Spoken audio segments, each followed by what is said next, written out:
সাধারণত পুলিশ অপরাধীদের গ্রেফতার করে এনে থানায় বন্দি করে রাখে, কিন্তু এবার থাইল্যান্ডে ঘটেছে উল্টো ঘটনা। থাইল্যান্ডে পুলিশ স্টেশনে হামলা করে সেখানকার পুলিশদের বেশ কয়েক ঘন্টা বন্দি করে রাখা হয়। ভাবছেন অপরাধীরা মানুষ? তাহলে ভুল ভাবছেন। এই কাজটি করেছে একটি বানরের দল। প্রায় 200 বানর একসাথে আক্রমণ করে থাই পুলিশ স্টেশনে। বানরের হামলায় গোটা পুলিশ স্টেশন নাস্তানাবুদ হয়ে পড়ে। থাইল্যান্ডের লোপবুরির বাসিন্দারা দীর্ঘদিন ধরে বানরের জ্বালায় অতিষ্ঠ হয়ে উঠেছেন। অনেক দিন ধরেই বানরের অত্যাচার সেখানে। দ্রুত গতিতে বাড়ছে বানরের সংখ্যা।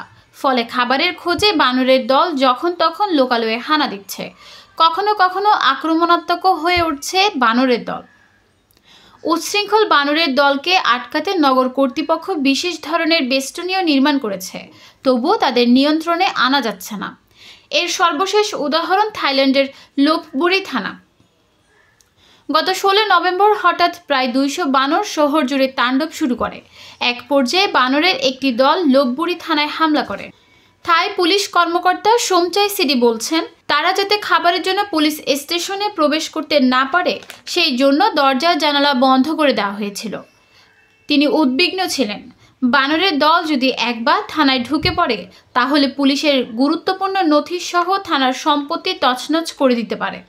ট্রাফিক পুলিশ এবং গার্ডের দায়িত্বে থাকা কর্মকর্তাদের বানর বাহিনীকে তাড়াতে ডাকা হয়েছিল। টিভি ফুটেজে দেখা গেছে এখনও কয়েক ডজন বানর থানার ছাদে আরামে বসে আছে। রাস্তায় নেমে পুলিশ এবং স্থানীয়দের আবাসিক এলাকা থেকে তাদের তাড়াতে রীতিমতো কসরত করতে হয়েছে। নিউজ ডেস্ক, চট্টগ্রাম সময়।